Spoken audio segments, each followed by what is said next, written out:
The pandemic has hit us hard, and healthcare workers are our first and last lines of defense.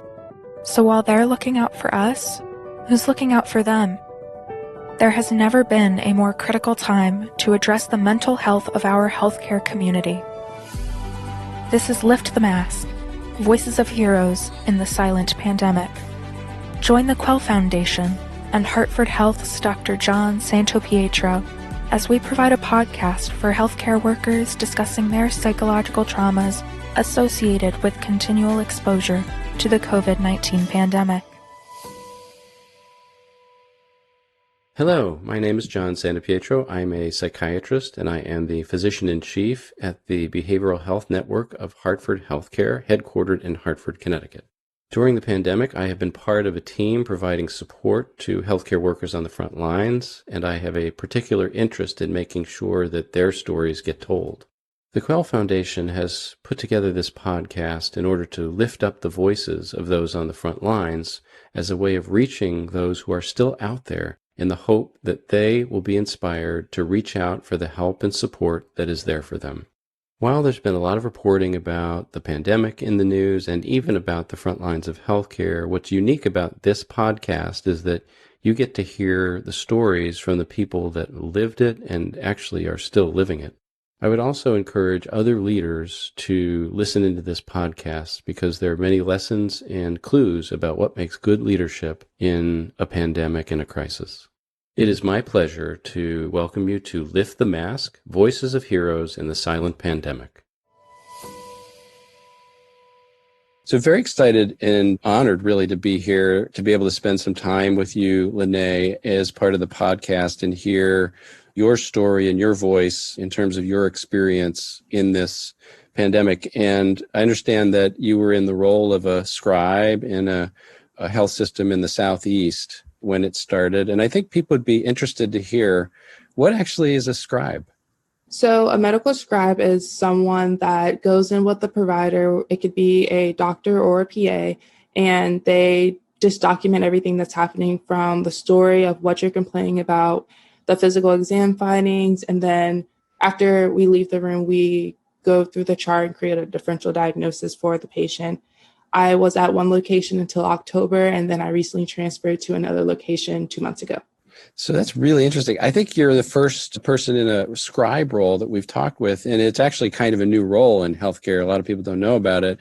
Mm-hmm. And some people might think, well, it's just writing down stuff. But as you said, it's also synthesizing information, and it puts you right in the middle of the clinical encounter, right? And you were in the emergency room? Yes, in both locations at the emergency department. It's also a role that I know a lot of people get involved in when they're interested in the healthcare field to see what it's like, because you basically get a seat at the table.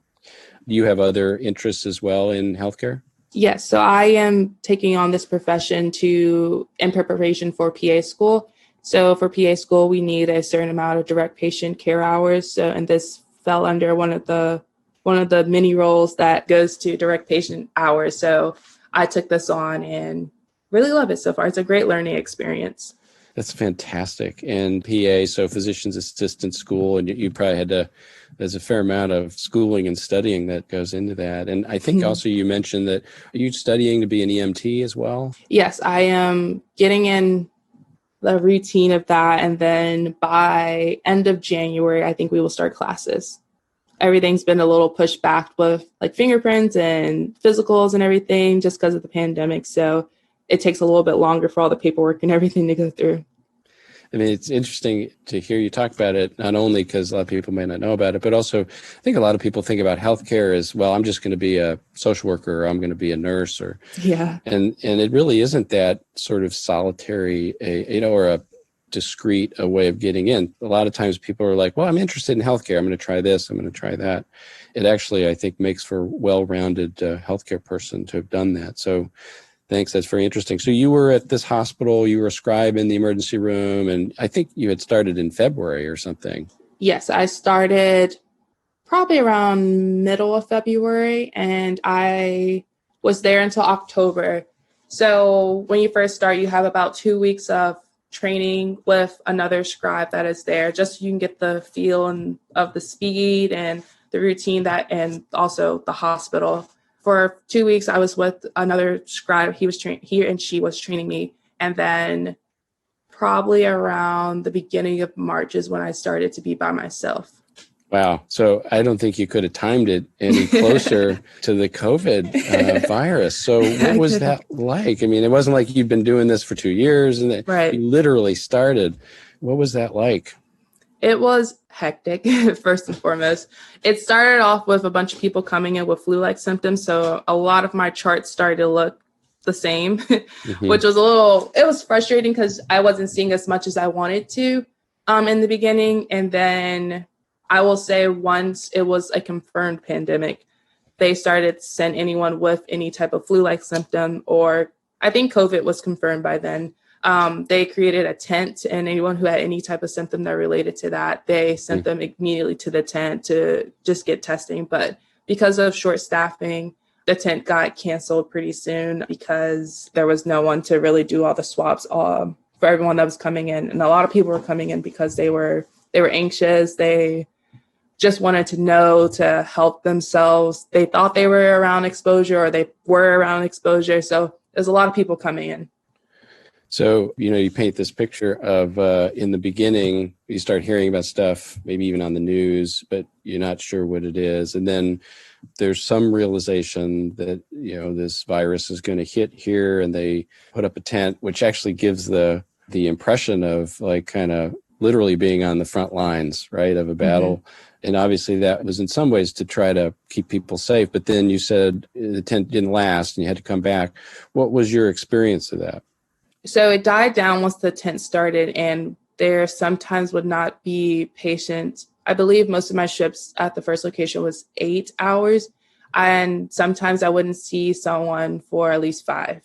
And then one person will trickle in because they were social distancing and trying to go on a run by themselves and ended up tripping and slicing their leg open on a branch or something. So they would come in. But then once the tent closed down, everyone started to come back in and everything, and it got a little bit more chaotic again. So it was coming in waves, it sounds like. Bursts of people coming in, and then it slows down, and bursts of people coming in. And, given that you were new to the role in healthcare in a sense, I mean, what was your experience of, did you think, geez, this isn't safe, or did you feel safe, or did you feel like we knew what we were doing, or we didn't? What was your experience?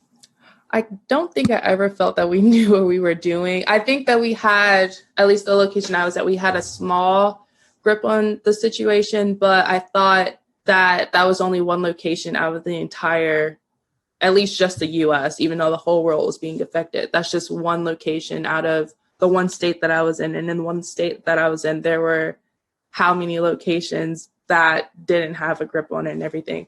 So it kind of just started building. My thoughts just kept building and building and building. And yeah. What do you mean? What thoughts? It was mostly like, what is really going to happen? When will we go back to normal? It was one day that all of a sudden we had to wear a mask, and we had to get our temperature checked at the beginning as we walked into work.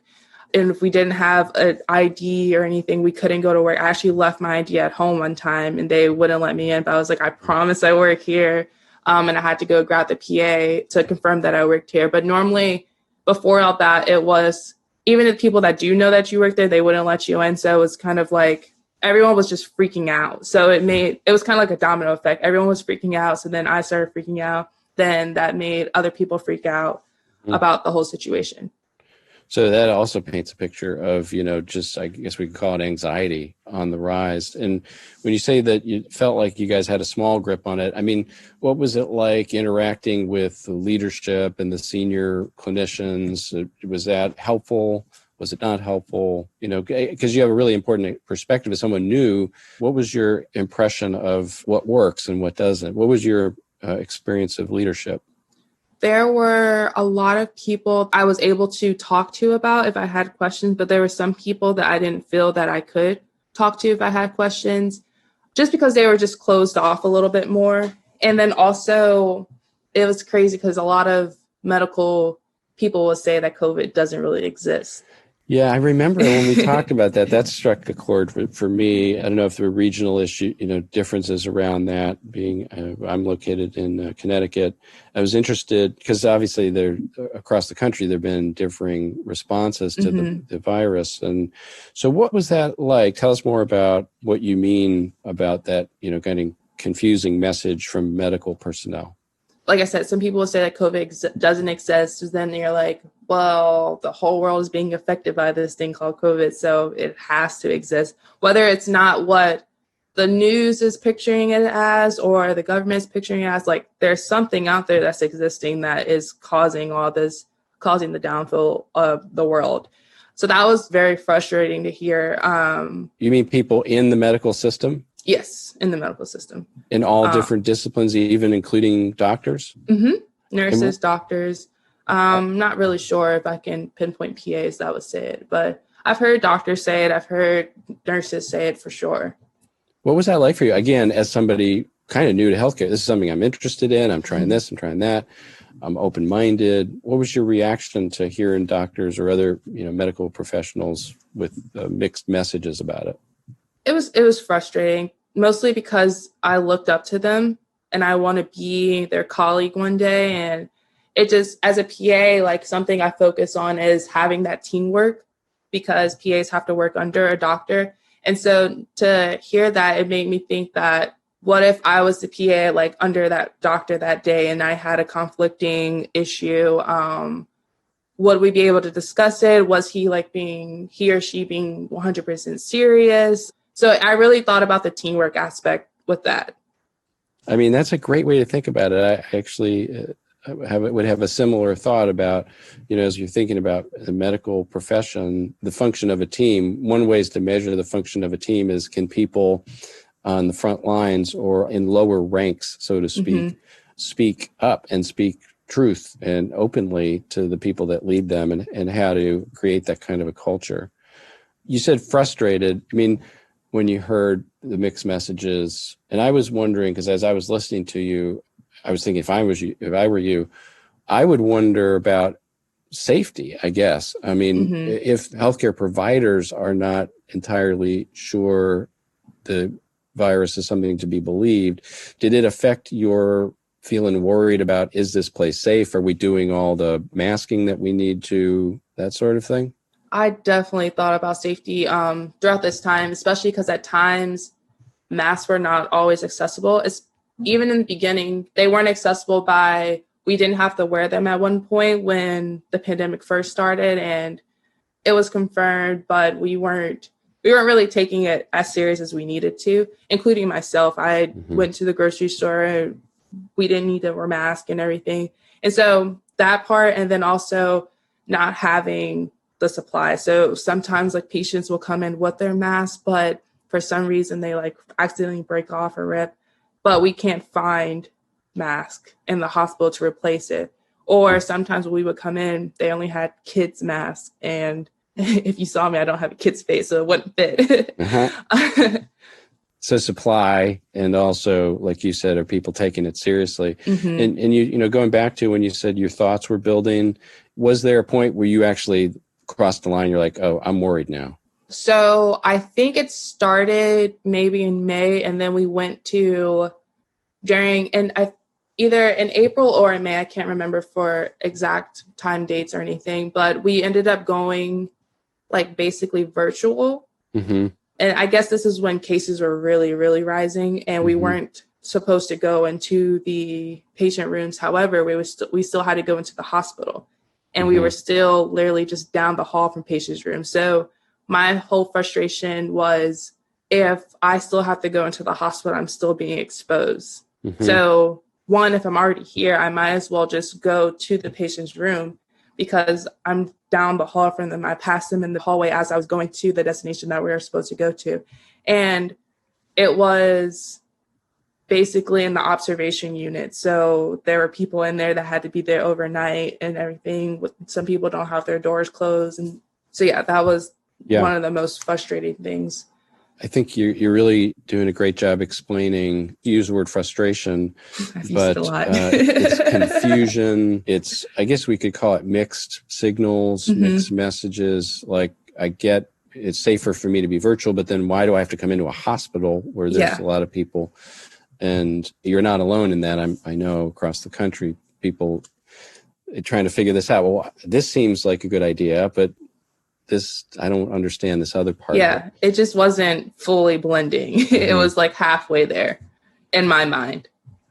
And did you start to see people getting, even like your colleagues beginning to come down with it?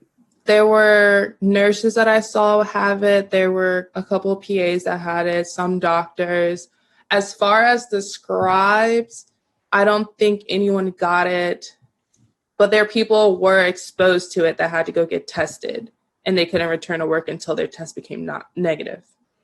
And so, and there's in some ways two things, and they're like, so it's a big deal to see people getting it around you. I mean, like, here's somebody, I'm working in this team, and there's some people getting it. I mean, was that a important moment? What was that like?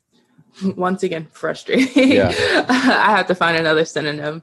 But there were two aspects again to it. So when nurses or doctors or PAs got sick, they had to quarantine for 14 days, and then they were able to return to work, but they did not need a negative test to return.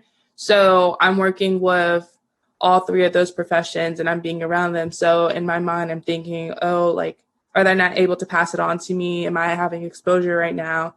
But then when scribes got it, we all used the same equipment. And so it wasn't really communicated as well as it needed to be sometimes when people did get exposure and they had to get a test in order to come back to work.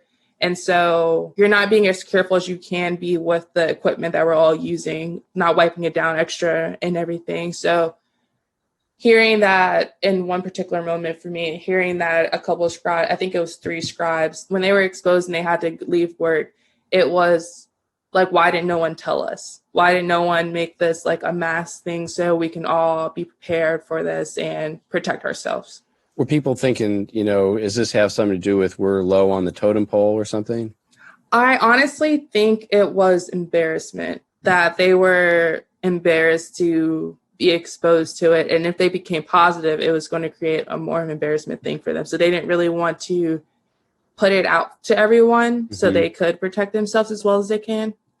And then I think you had also said something about it was different who, if they were out quarantining, got paid and who didn't get paid. Oh, yeah. So from my understanding, from the conversations that I've heard and also been a part of, doctors, PAs, and nurses got compensated if they had to miss 2 weeks of work to quarantine, but scribes did not. So it was also that if you were exposed, do I really want to miss out 2 weeks of work and I have no other occupation? And I know at other locations that this was a thing too, that the nurses and doctors and PAs didn't get the compensation. But at the one location that I started at, the nurses, doctors, and PAs did get compensated. Actually, you bring up a really interesting part of the narrative of, people on the front lines that I think the general public wouldn't necessarily know, which is if everybody has the same rule about you have to quarantine for 14 days, some people may get paid, some people may not. How does that work? Or like you said, back in May, when you went virtual, some roles can't be virtual, right? So like, how does that work? Who gets to be virtual? You even said, well, you were virtual, but you had to come to the hospital. I mean, there's a whole bucket of stuff like that's just really confusing stuff. I think you're doing a great job explaining that. I know it started getting, you started getting worried, and then I know it started becoming stressful. What is it right that you would visit your family on a regular basis and then you had to stop doing that? Yes. So because I was not an undergraduate anymore, I had more time on my hands. So I would try and take a weekend off where I can come back home to Maryland to visit my family. And that helped a lot with my mental health and my happiness, just being around my family because I lived further away. And so with COVID happening, I was scared that I would expose them if I possibly had COVID and I was asymptomatic. And so I had to stop coming to see them. And then I think I didn't see them for about 3 or 4 months. It's so painful, frankly, to hear, and we hear that things like this, that because you're somebody that cares and is sensitive to others and puts others before yourself, I mean, in a sense, that you made a decision that would be protective of other people, that then took away one of your, you said, mental health things, Yes. When I did think about coming home, I think I came home one time, and it was for my birthday in May, the end of May. And I came home and I told my parents, I said, do not leave the house for 2 weeks, please. Because I have a grandmother on my mother and father's side, and my great grandmothers on my mother and father's side also still living. They're elderly and frail.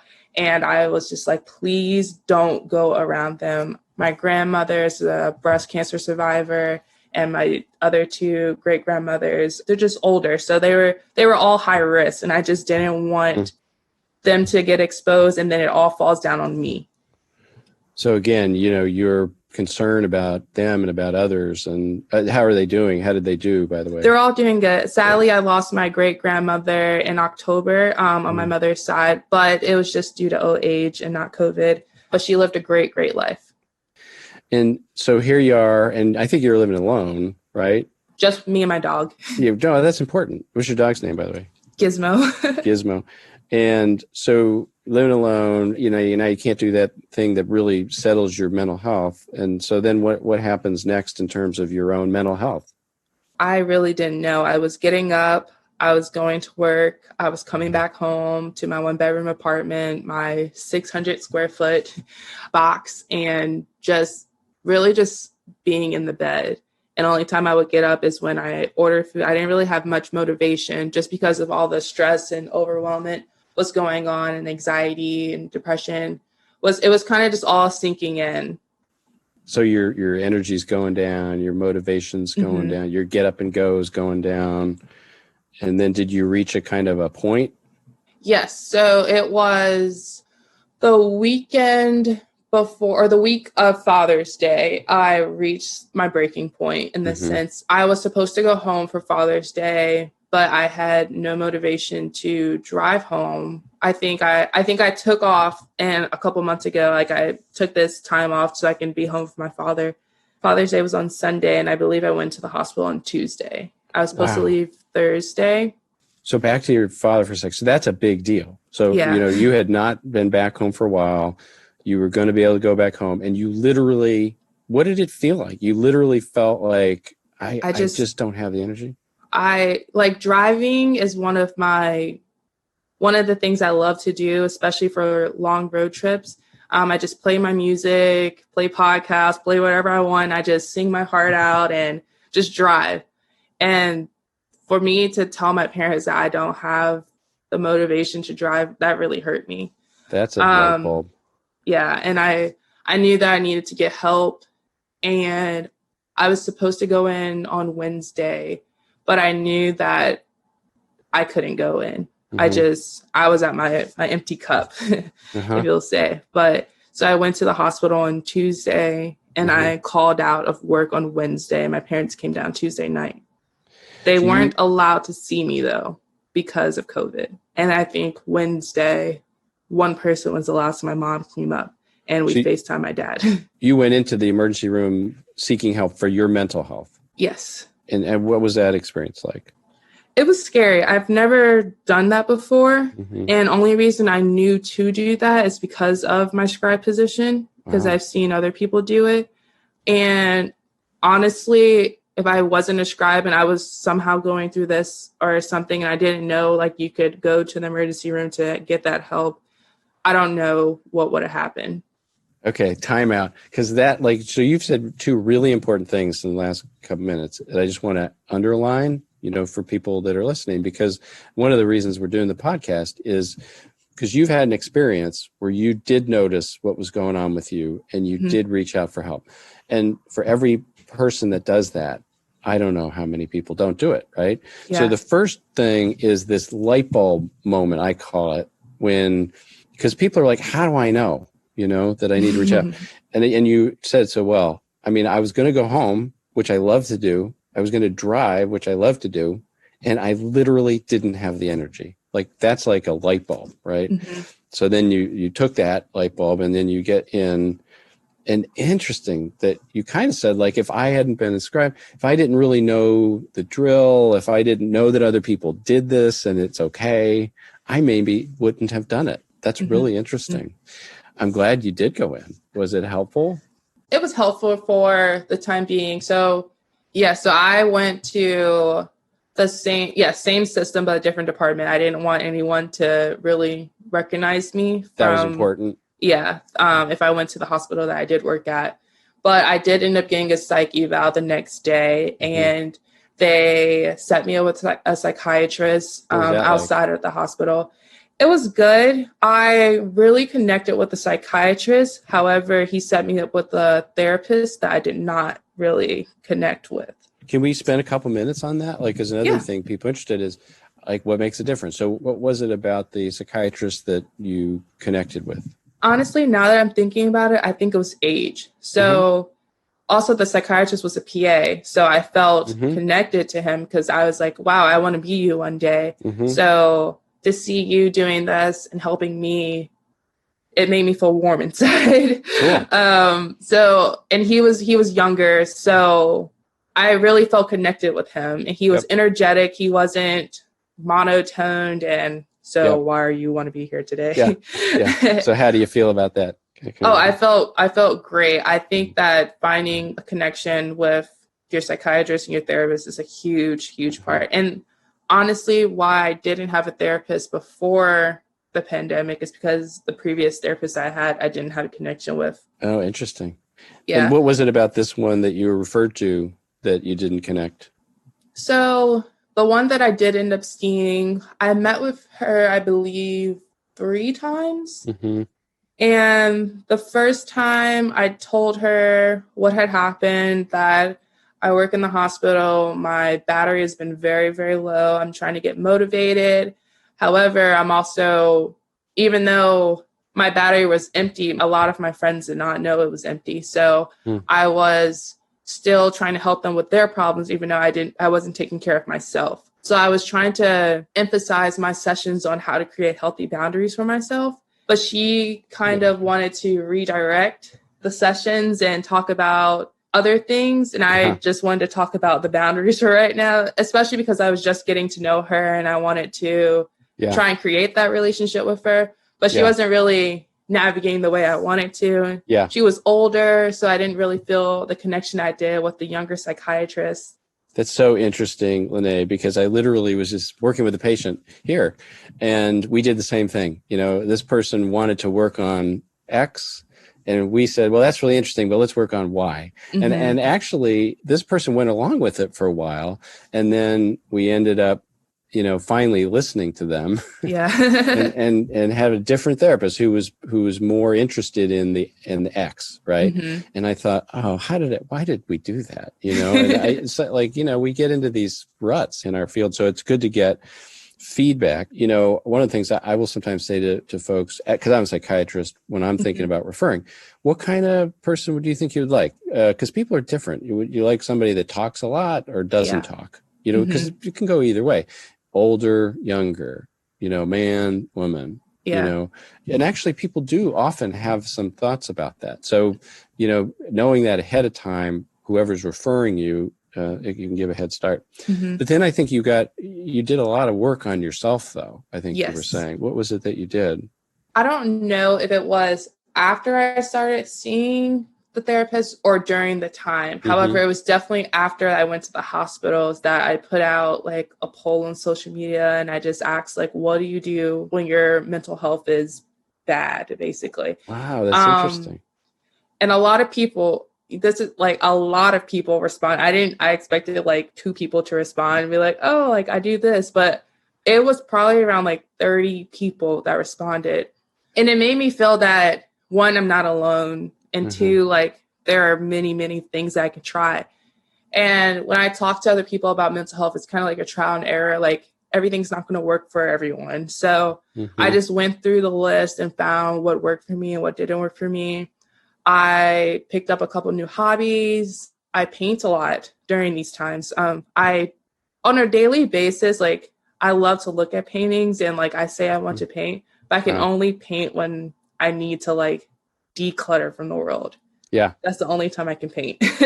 That's interesting. So like if you had a therapist that was really into that, like, they're art therapists, I Yes. mean, that would be a better fit. By the way, did race or color fit into, I mean, I actually haven't asked you your race, but Oh, no, you're fine. you have darker skin than I do. And, did that play a role in your experience of the therapist or the psychiatrist? So I personally did not mind. So I am an African American and I have mostly seen only Caucasian therapists. My first ever therapist in high school, she was an African American woman and I didn't connect with her at all. But it never affected me that the people that I was seeing weren't my same skin color. However, I know there are a lot of people that do feel that way. Yep.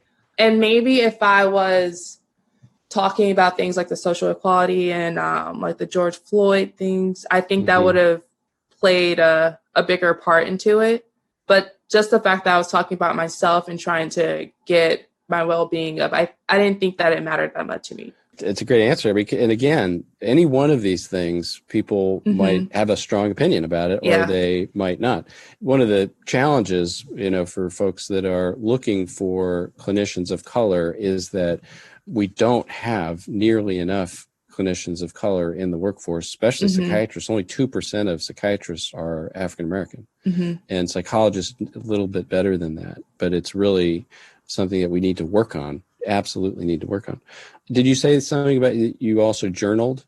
Yes, I started journaling. The only thing with journaling is that because I wanted to write so much, my hand would start cramping. Oh, as a scribe.